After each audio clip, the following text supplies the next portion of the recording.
Welcome back to Boss JCB. I'm Carl. And I'm Ben. And this is Tech Talk. This afternoon, we're going to talk to you about the JCB 3TS8T teleskid and the radiator and cooling pack. So on the 3TS8T, Ben, you've got this horizontal cooling pack that sits back here. JCB sends these things out and they have what they call a reversing fan.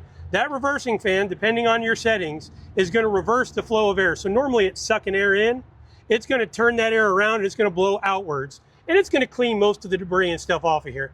Now, if you find yourself in a situation that you're running a little hot, you may want to come back here and take a look at your cooling pack. So it comes with a guard on it. There's a couple clips here. You just pop them off and you can pop this guard right up. You can take it off and you can wash this off. All right. Now, besides just washing that off, you're going to want to look under here and you're going to want to look at your radiator cooling fins.